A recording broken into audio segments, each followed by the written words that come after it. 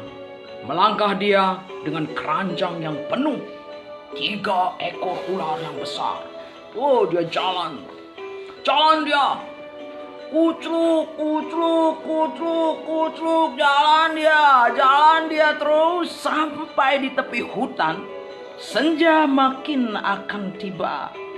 Tapi karena dia ada di arah barat, sinar matahari masih keras ngasih dia cahaya. Akhirnya dia masuk ke tengah hutan. Nah, bagi yang belum pernah jalan-jalan ke hutan, pasti mengira hutan kalau udah sore itu sepi, sunyi. Enggak. Hutan itu saudara-saudara sekalian, riuh rendah dengan suara-suara dari binatang kecil, serangga, burung, binatang yang keluar malam. Mereka akan bernyanyi. Gini, tiba-tiba Panjempenit begitu melangkah di antara semak belukar. Dia berpikir, ini aku nih gendong ular, tapi ntar ular lewat di kaki gue. Makanya dia langsung pelan-pelan lihat. Wih. Tiba-tiba tahu nggak? Bunyi ongrek-ongrek. Tahu kan serangga ongrek-ongrek? Kongkrek, kongkrek, kongkrek, kongkrek. Terus, pernah tahu kan burung ayam-ayam itu? Biarpun dia kurus sekali nggak bisa terbang, biarpun punya sayap itu, dia bunyi gini. Kok kakak, kok kakak. Dari jauh tiba-tiba terdengar begini kayak orang tersendak. Terus suara katak. Jangan kira ya, kalau katak itu suaranya kayak katak yang kokek, kok enggak. Katak itu mirip-mirip suara burung loh kalau di hutan. Bener. Lalu terdengar desu angin. Sos. Pohon, rumput seperti hendak berpindah kalau di hutan tuh. Ada begini sejenis belukar. Itu kalau ketimpa kaki kamu, kesentuh kaki kamu, dia bisa ngelilitin kaki kamu loh. Dia seperti itu. Makanya Panjempenit lalu bilang dengan sopan, Om Swastiastu, semua para penghuni hutan, selamat sore menjelang malam. Izinkan Panjempenit liwat, sebab saya membawa tugas dari diri saya sendiri untuk melepas 3 ekor ular. Maka Panjempenit pun melangkah. Cuk. Iya. Sampailah Panjempenit di pertengahan hutan. Serangga-serangga semakin keras suaranya. Suara cengkrik apalagi. Ada suara cengkrik, suara 1, suara 2, suara 3, suara 4. Krik. Terus ada burung yang mungkin keselak gara-gara terlalu banyak makan biji-bijian. Akuk gitu loh. Terus ada suara tiba-tiba burung hantu.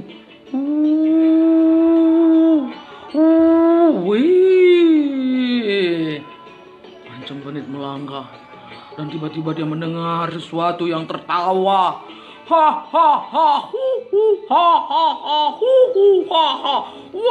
Panjempenit setengah mati berjalan pelan-pelan. Tiba-tiba saudara-saudara, apa yang terjadi?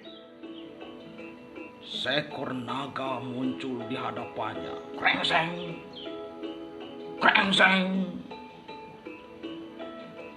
Naga itu memandang Panjempenit.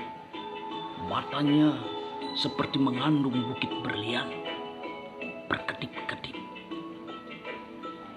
Lalu ekornya bermahkota, kepalanya juga bermahkota.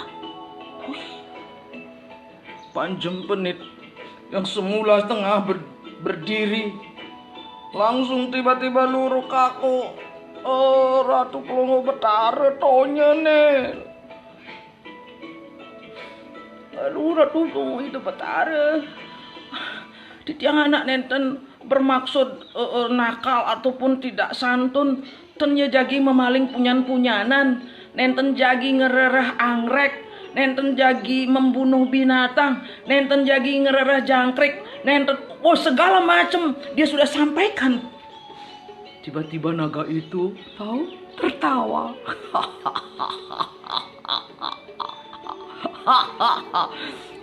Panjempenit, kamu ngapain kesini? Ini sudah mau malam. Apa yang kamu bawa itu? Kamu mau menyembunyikan apa ke tengah hutan? Panjempenit, Ratu Pelungguh Betara, Ratu Pelungguh Tonya, Ratu Pelungguh Betara, titiang Panjempenit. Jelek-jelek begini, aku ini Betara, jadi sudah tahu namanya. Namamu Jempenit. Inggih. Sapuniki Ratu Pelungguh Betara ditiang muas teu Panjempenit. Pak Panjempenit ditiang menduwe kurunan naler muas teu Menjempenit. Ditiang meriki mate puniki Ratu Pelungguh Betara. Saking tidak bisanya dia ngomong, dia memperlihatkan keranjangnya, dia memutar. Ditengoklah sama naga. Jempenit! Tiba-tiba meraung naga itu. Woi, dapat dibayangkan. Jempenit bukannya bisa melonjak karena raungan naga itu, malah lemas, geledek. Kamu mau apain cucu-cucuku? Kamu gila? Sudah mengingkat, lalu menumpuk-numpuk, menjejal-jejalkan, lalu membawa ke wilayah kekuasaanku. Kamu mau mati? Langsung, tau nggak? Kalau kumis naga itu keluar api nih, kupiuk gitu. Kalau naga itu senyum tuh serem banget, gitu senyum langsung keluar api nih. Lalu Panjempenit menjelaskan, begini tuanku, hamba itu tadi pergi ke tepi pantai. Maksud hamba menonton sunset. Karena saat ini masa-masa kami harus diisolasi, jadi tidak boleh keluar rumah. Jadi saya jenuh sekali, karena itu saya jalan-jalan ke tepi pantai. Dan di tepi pantai saya bertemu pertama ini diikat sama orang. Saya lalu membawanya. Coba kalau saya tidak menolong, itu jangan-jangan dia sudah dibuang di laut. Jangan-jangan dia sudah menjadi makanan hiu.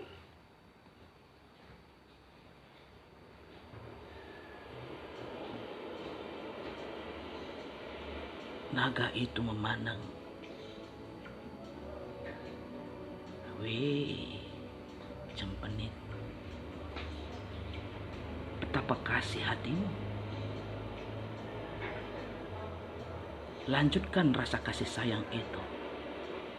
Sekarang lepaskan cucu-cucuku. Iya, saya lepaskan. Tapi karena gugup, Panjempenit bukannya melepaskan, dia malah memegang erat keranjangnya. Naga itu langsung memandang. Oke, Jempenit, kalau kamu mau melepas cucu-cucuku, kamu boleh minta apa saja. Mau uang emas? Mau uang emas? Nenten. No. Saya tidak memerlukan uang emas. Sambil gemetar. Oke, lagi naganya mendekatkan wajahnya. Mau seperangkat gamelan? Mobil? Apa? Rumah besar? Hei, asal kamu mau melepas cucu-cucu saya dan tetap ulas asih kepada semua binatang, apa saja yang kamu minta akan saya beri. Panjempenit hanya menganggukkan kepalanya. Dengan gemetaran dia melepas 3 ekor ular itu. Semuanya dengan susah payah melepas libatan tubuhnya sendiri, lalu berlarian kemana-mana.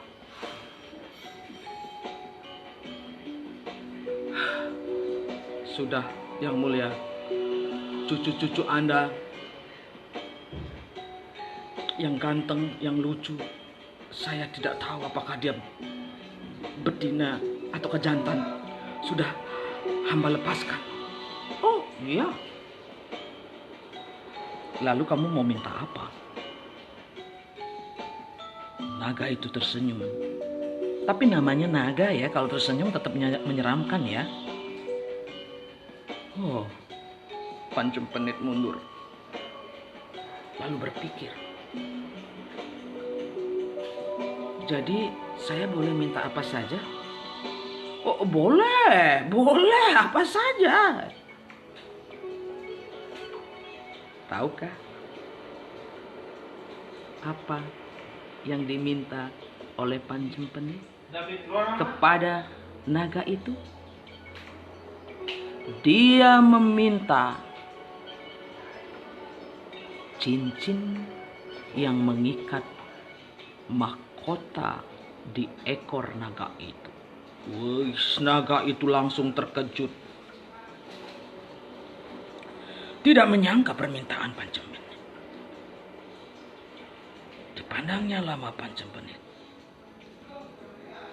Kamu serius minta cincin ini? Panjempenit hanya memandang antara berani mengiyakan dan tidak.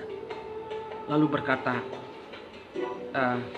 ya mulia, saya hanya meminta cincin itu saja. Apa mau dikata?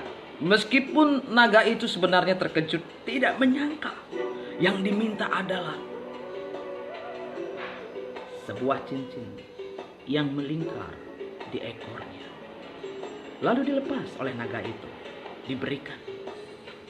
Tapi ingat Panjempenit, cincin ini jika jatuh di tangan orang-orang yang tidak bertanggung jawab, yang tidak memiliki welas kasih, cincin ini akan berbahaya.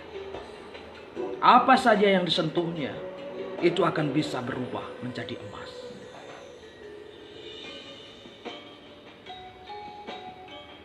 Panjempenit tentu saja terkejut. Oh iya? Bisa berubah menjadi emas? Naga itu tertawa. Iya, pulanglah. Ini sudah malam.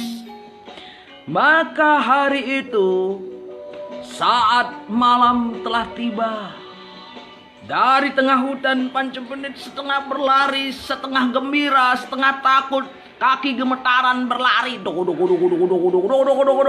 sampai dia di tepi hutan. Barulah dia menarik nafas, lalu melanjutkan lagi larinya. Malam terlalu gelap, dan tibalah dia di depan rumahnya, memanggil istrinya. Istriku, istriku. Istrinya yang dari tadi menunggu dengan gelisah membukakan pintu.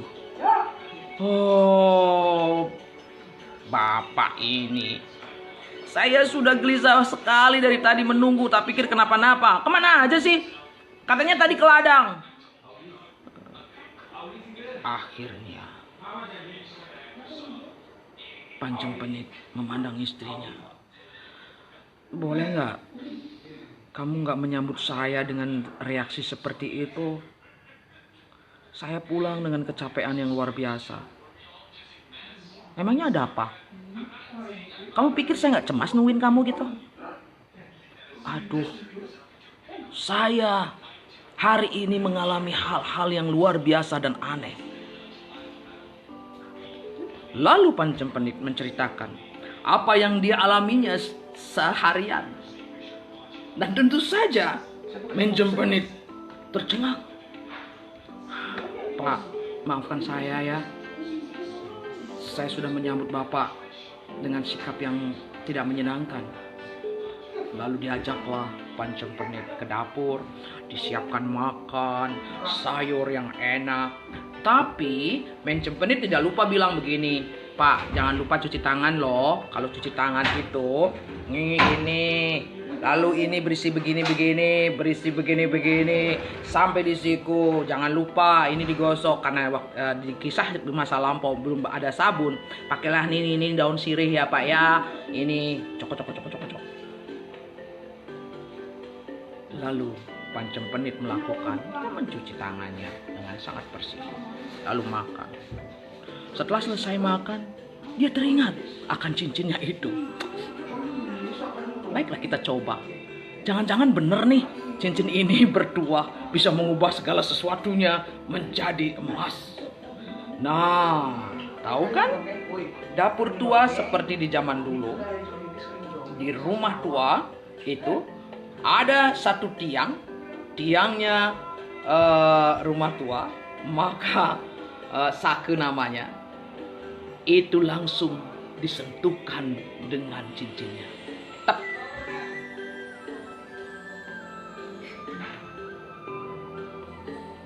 Ya, saudara-saudara, serius nih. Pernah lihat tiang rumah berubah jadi emas? Itu hanya pernah dalam kejadian era masa Panjempenit hidup. Berubah jadi emas. Lalu Panjempenit sama istrinya saling memandang. Lalu dia mengambil air minum untuk menenangkan dirinya. Ini beneran apa enggak ya? Jangan-jangan cuma mimpi. Bener loh Pak, emas. Masa sih? Emas Pak.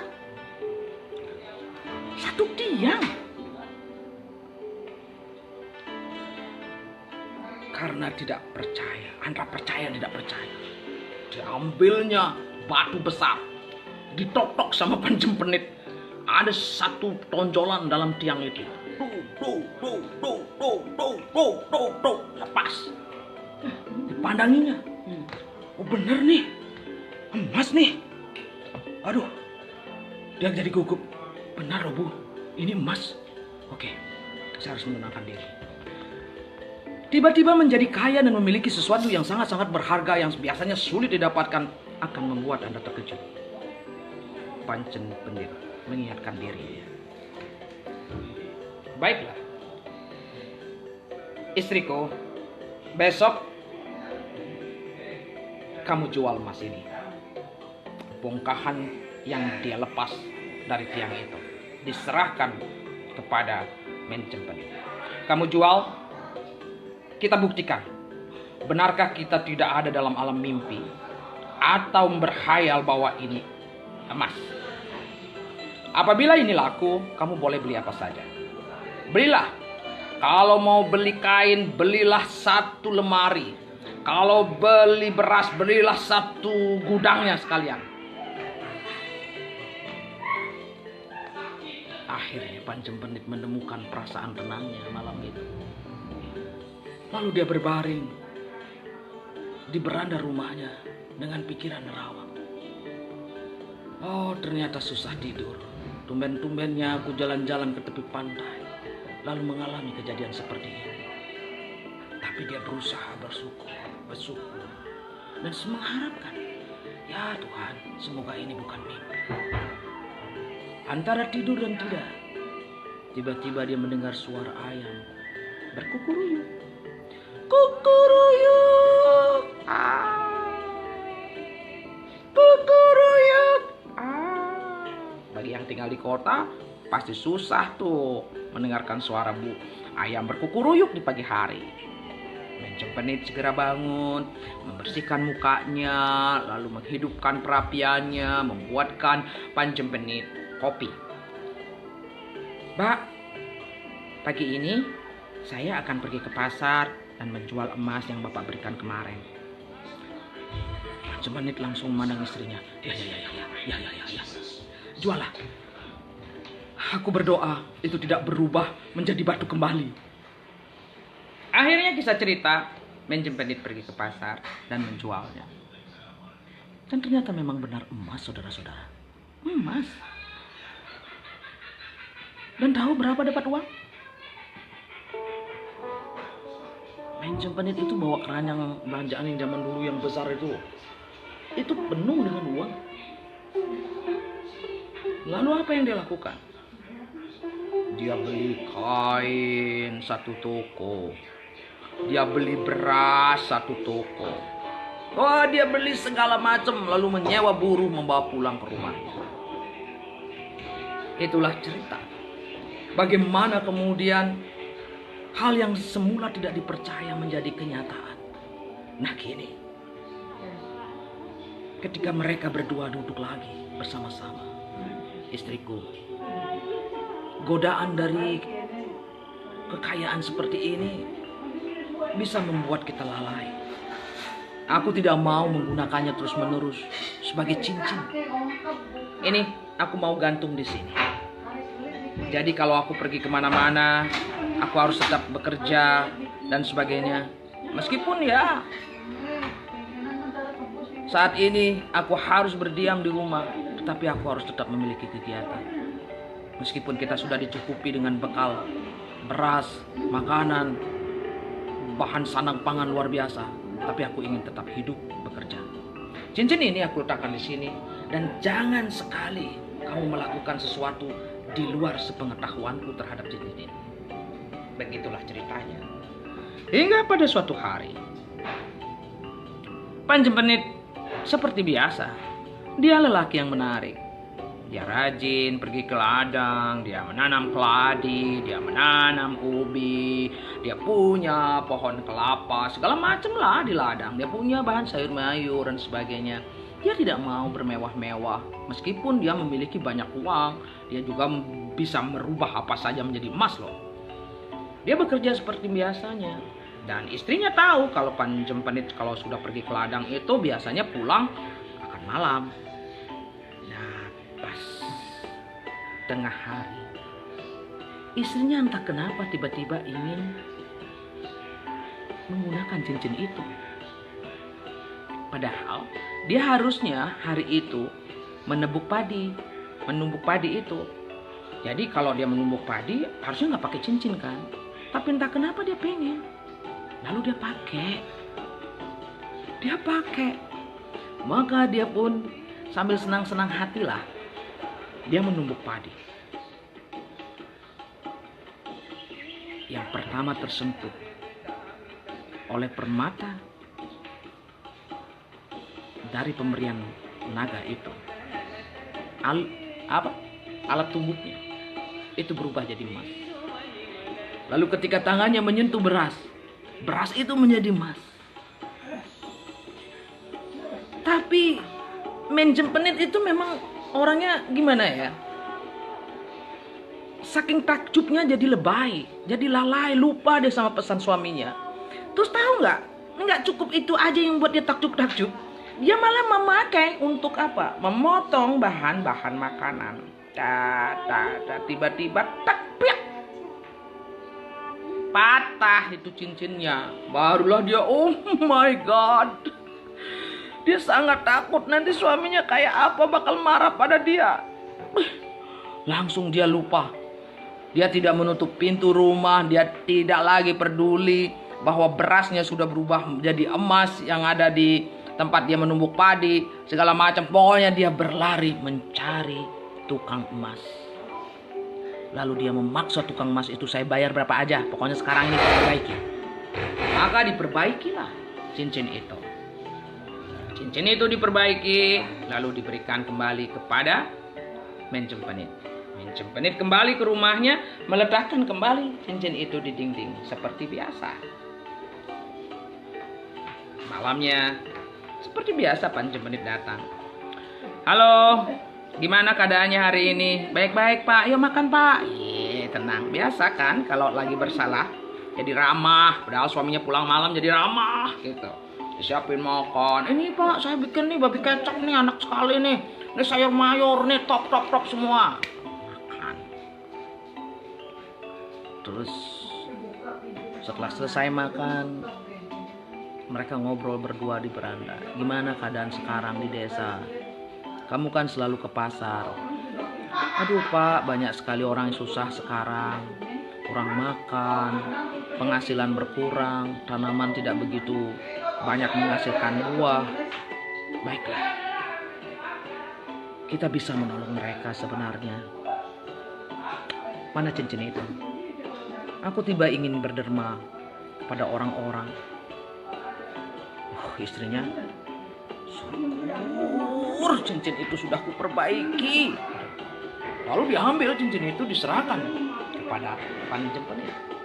Lalu Panjenengan berpikir, apa ya, saya harus rubah menjadi emas dan kemudian dijual ke pasar, dan uangnya nanti bisa dibelikan beras, bisa dibelikan sayur mayur, bisa dibelikan segala macam untuk didermakan kepada banyak orang yang sedang mengalami kesulitan. Oh, batu bata. Lalu dia mengambil beberapa tumpuk batu bata, memasang cincin, lalu dia menyentuhkannya. Ting tung. Sekali lagi dia menyentuhkannya. Ting tung. Tahu nggak? Batu bata itu tidak berubah menjadi emas. Tidak lagi berubah menjadi emas. Betapa terkejutnya Panjenengan. Bagaimana bisa? Apa yang terjadi dengan cincin ini? Apakah Yang Mulia Naga sudah mengubah pikirannya? Sebelum Panjenengan bangkit dari duduknya dengan perasaan yang kecewa luar biasa, ketidakpercayaan yang luar biasa, istrinya langsung memeluk. Pak, maafkan aku. Lalu bercerita apa yang dilakukan. Oh istriku, sudah ku bilang, jangan ganjen. Inilah akibatnya. Tidak menuruti kata-kataku. Apa tidak cukup itu? Berapa sudah emas yang sudah kuberikan kepadamu untuk kamu jual, untuk beli ini, beli itu, beli ini. Aku cuma iseng aja. Dan ternyata si tukang emas itu, sialan sekali. Dia itu menukar pasti emas cincin Bapak.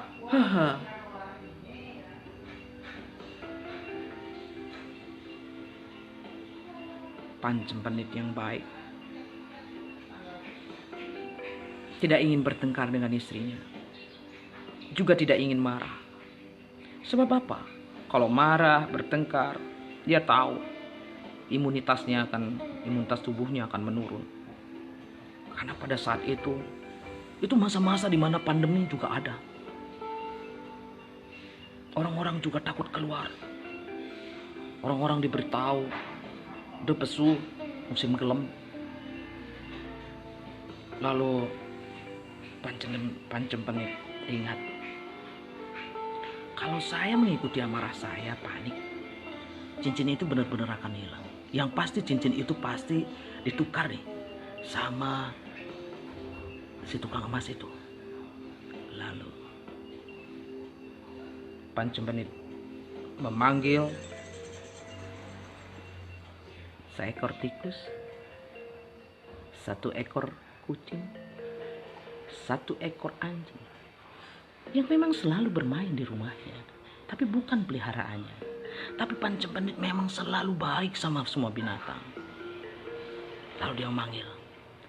Tikus itu bernama Ibikul, kucing itu bernama Imeong, anjing itu bernama Icicing. Bikul, sini ntar. Tikus yang dipanggil langsung mendekat.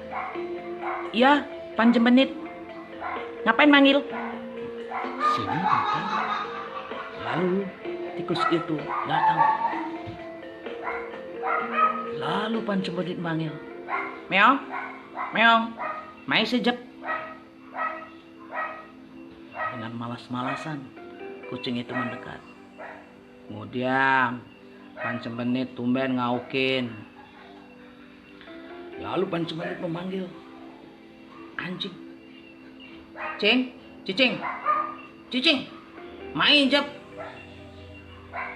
Seperti biasa, anjing lebih lincah bergerak. Udah, gitu. Ngapain gitu maksudnya. Lalu ketiganya duduk di hadapannya Panjenengan. Saya mau minta tolong sama kalian bertiga, menjadi satu tim untuk bisa mengambil cincin saya. Begini ceritanya. Cincin saya dipatahkan sama istri saya, lalu diperbaiki ke tukang emas. Ternyata tukang emas itu curang. Dia sebenarnya sudah menerima upah, dia sudah mendapatkan bonusnya karena bisa cepat memperbaiki. Ternyata dia berbuat kecurangan. Dia tidak etis sekali. Dia curang pokoknya. Dia menukar sehingga cincin saya yang bisa mengubah sesuatu menjadi emas itu hilang. Saya minta kalian bertiga, kita sekarang membentuk pansus, panitia khusus untuk urusan mengembalikan cincin kita itu.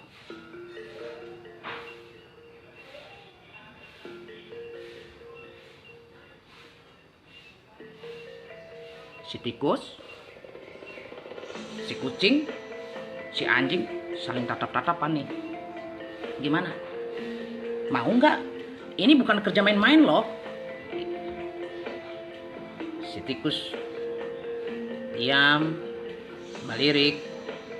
Begitu juga si kucing, larak-lirik. Si anjing juga begitu.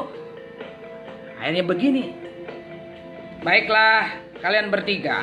Kalau kalian mau menjadi tim khusus ini, jadi pansus ini, kalian akan saya buatkan ulang tahun, upacara otonan, juga upacara potong gigi. Wow, kalau kalian sukses membawa cincin saya kembali dari tukang emas itu. Apa? Beneran nih? Itu kata si Bikul. Lalu si Meong, meow. Benar nih. Lalu si anjing, oke lah kalau begitu. Akhirnya bertiga keluar dari rumahnya Pancempenit menuju ke rumahnya tukang emas. Ding tang ding ding ding tang ding ding ding tang ding ding ding tang ding ding ding tang ding ding ding tang ding ding. Tapi di tengah jalan, tiba-tiba di tengah jalan, si tikus berkata begini. Dia berkata begini, kawan-kawan, coba kita tenangkan diri. Untuk bisa menyusup ke rumah tukang emas itu, mencari cincin itu, kita perlu strategi loh. Jadi begini ya, kamu anjing, cing, dia bilang itu sama anjing, cing, hati-hati ya. Aku ini bukan berarti ngajarin kamu. Jadi strateginya gini nih, kamu tuh tinggal di luar pintu, ya. Jadi kamu nanti suaranya di sana kong, jaga kong, jangan menggonggong, kong aja. Nah, kamu nih yang ngomong sama si kucing, kamu Meong, kamu nanti ikut dengan saya. Jadi pada saat saya mengerat petinya, kalau kita sudah tahu di mana itu dia berada, si cincin itu, setiap kali saya melakukan 2-3 kali keratan dan menimbulkan pergesekan dengan petinya, kamu harus bersuara meong. Lalu kalau kamu cing, kamu mendengar suara meong, kamu jawab kong. Ngerti nggak? Ya, dengan malas-malasan kucing dan anjing menjawab ya. Lalu mereka bertiga menyusup masuk ke rumah si tukang emas. Si tukang emas yang tidak tahu bahwa dia cuman menukar cincin itu tidak karena tahu cincin itu bisa mengubah sesuatu menjadi emas, tapi hanya karena permatanya bagus. Jadi dia sama sajalah seperti orang-orang yang lain yang melihat batu permata selalu menarik. Bagus juga nih cincin nih. Dia letakkan di dalam peti paling bawah. Dia banyak sekali punya perhiasan. Namanya aja tukang emas kan?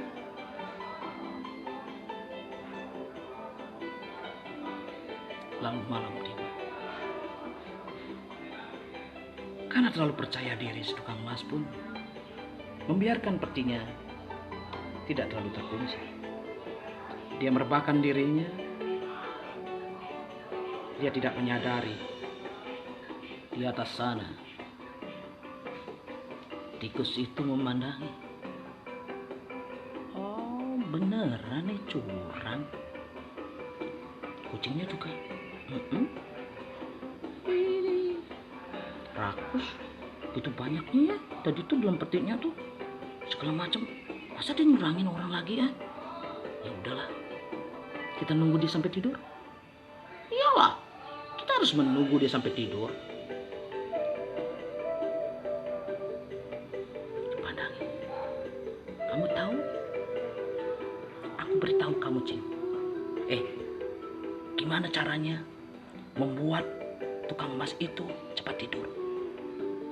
Caranya gimana? Tenang aja. Si tikus langsung melompat. Tikus itu dia bisa tuh meniti bahkan kabel kecil aja kan, kadang-kadang dititik. Dia mendekati telinga tukang emas itu lalu diupin gini. Tukang emas itu merasa keenaan, langsung lelap.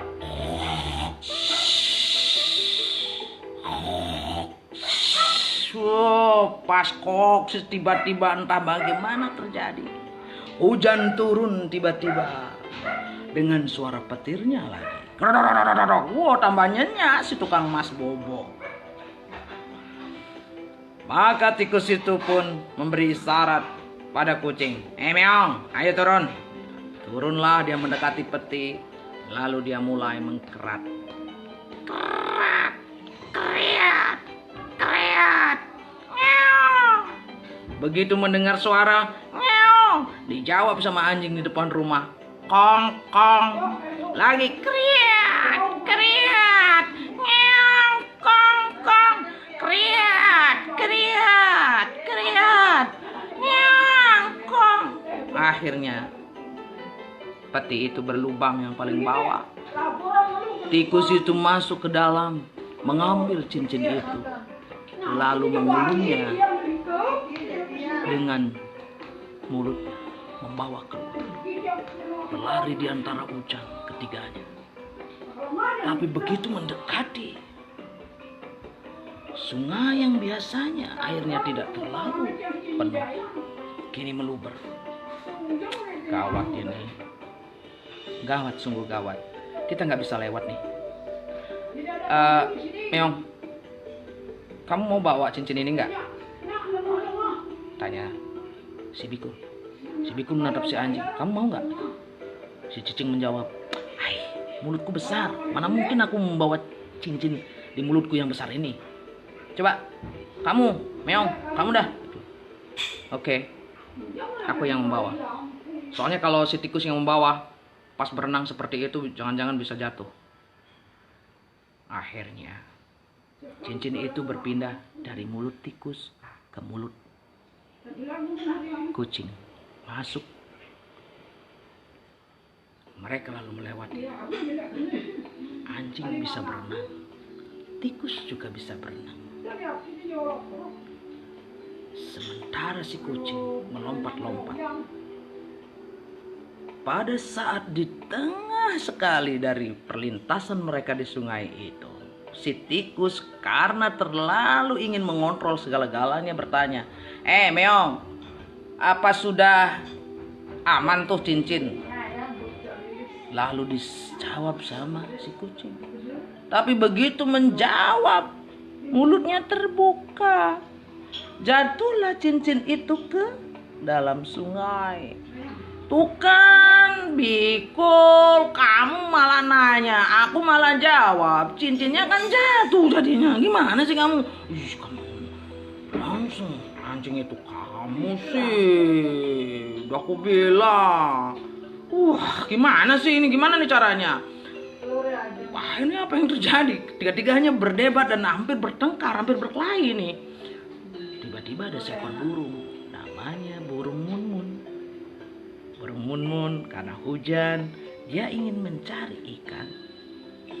Begitu dia akan menyambar turun, kan dia harus singgap di dekat bebatuan di mana 3 ekor sahabat ini sedang berantem. Karena kesal, kucing itu lalu menyergap si burung munmun yang mau hinggap.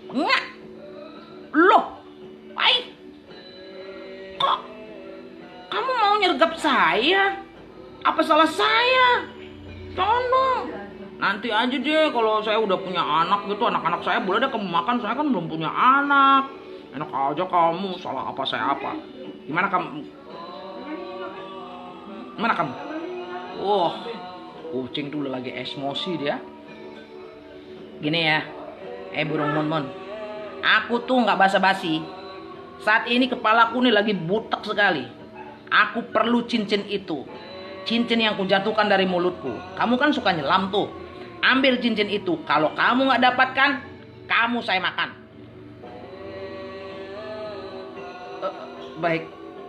Baik yang mulia Meong. Saya akan segera menyelam. Menyelamlah burung Mun. Pus!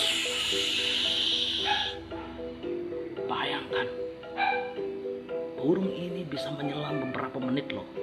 Jenis burung ini. Tapi dia menambahi bermenit-menit saking takutnya pada sergapan kucing.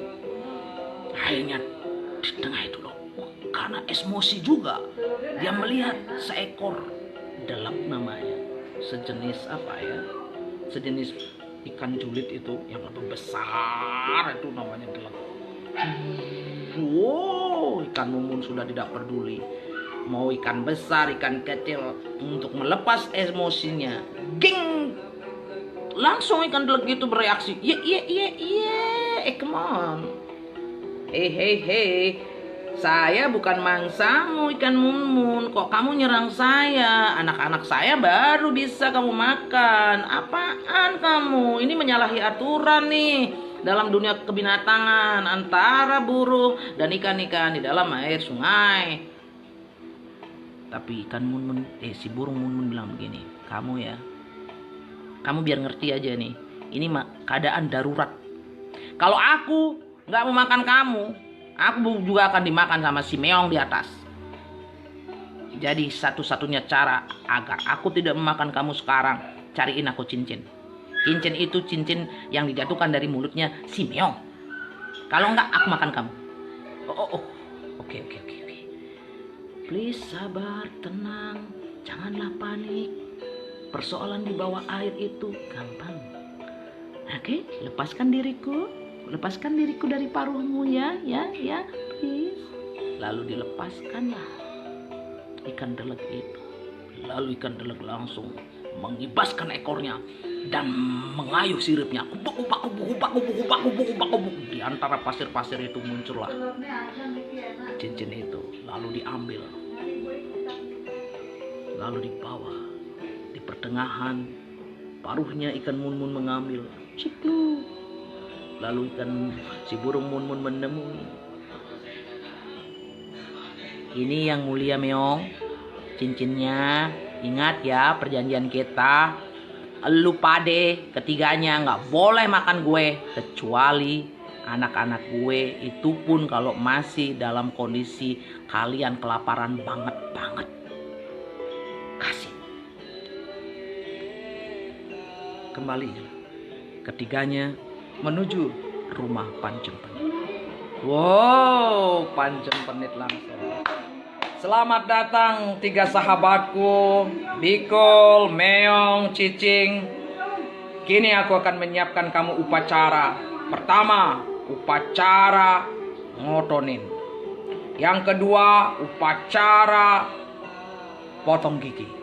Woi, langsung dibuatkan Banten segala macam undang-undangan. Wow, Pancem Penit sih. Woi, pakai undang-undangan. Terus pakai ngebat segala, woi, pakai gamelan, inyang, pucuk, janji, woi, semua orang diundang oleh Pancem Penit dan mengumumkan saya mengundang kepada saudara-saudara semua, bapak ibu, para pemimpin dari waktu itu jenisnya dari raja sampai penggawa sampai semuanya agar datang untuk menghadiri dari otonan plus potong gigi dari 3 sahabat saya, si Bikul, si Meong, dan si Cicing. Akhirnya upacara otonan itu berlangsung, semua orang datang menyaksikan. Dan ketika akan memotong giginya, mulut tikus itu kan kecil banget ya. Pancem Penit bingung, Eh, Kul, Kul, aku apain nih giginya kamu? Tenang aja. Pokoknya aku minta diruncingin nih, runcingin aja. Gini aja. Ya, ya. Soalnya kan ini pakai ngerat. Oke. Lalu digosok. Semenjak itu, gigi tikus pasti runcing ke depan. Giliran si Meong. Meong, gimana? Aku apa ini bentuk giginya? Oh, aku mau tuh yang di tengah-tengah datar, tapi di tepi-tepinya itu agak runcing-runcing ya. Kayaknya keren nih, gitu. Lalu digosokin, lalu dimakan cek.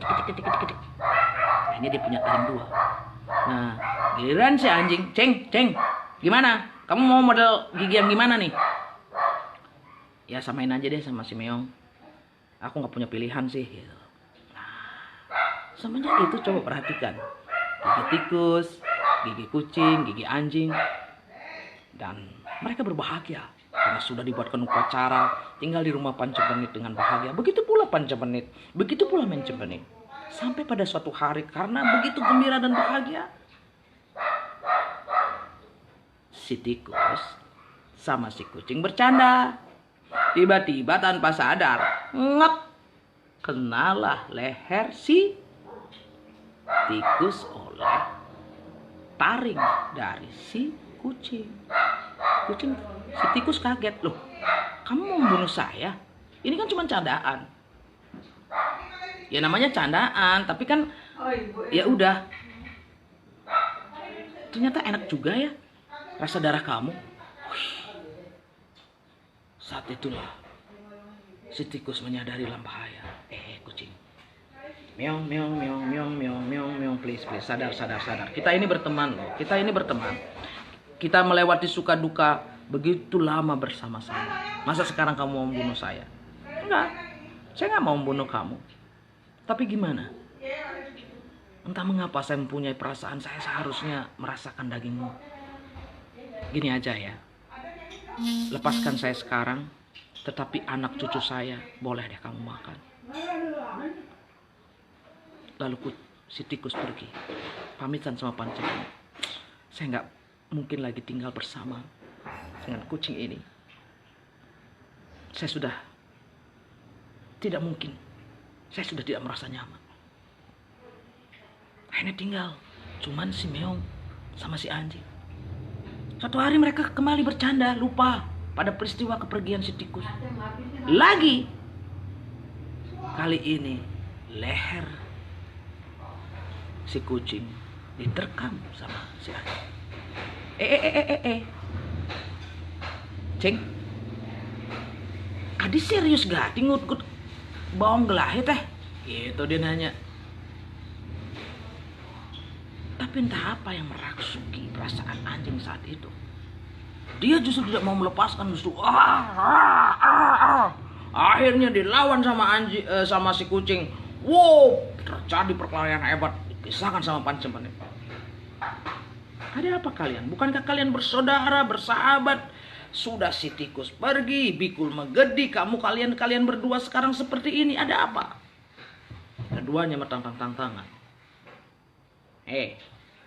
Kamu Meong, sejak mulai sekarang, apapun saya ketemu, saya akan menyergap kalian.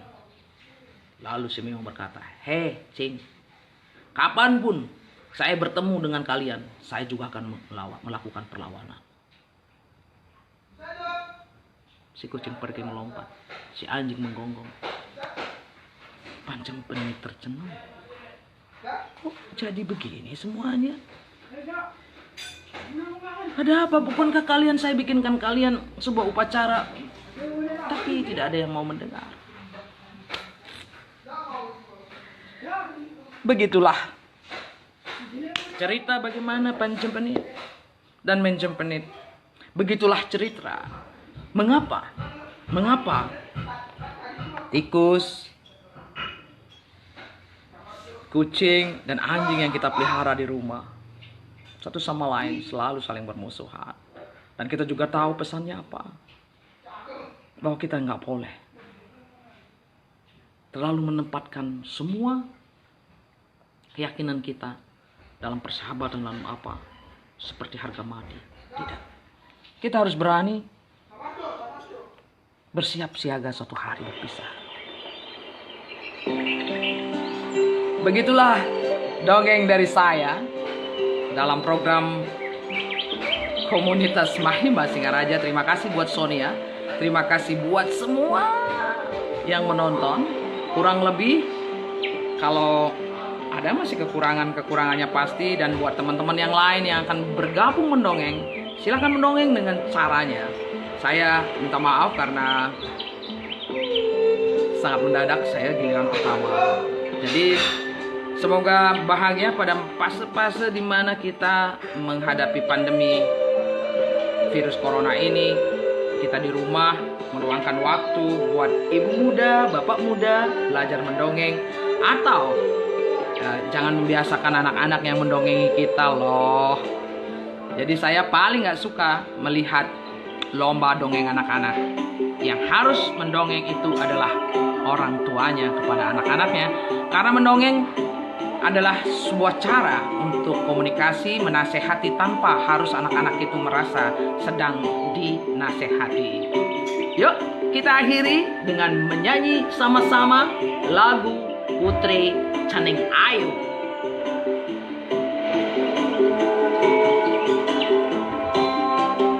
Terima kasih buat Komunitas Mahima. Terima kasih buat semua-semuanya yang sudah mendengar, menonton dongeng saya panjang panit. Ngijang cening juma, na na ne na ne na na na ne darang nasi. Goyong juma itu asik.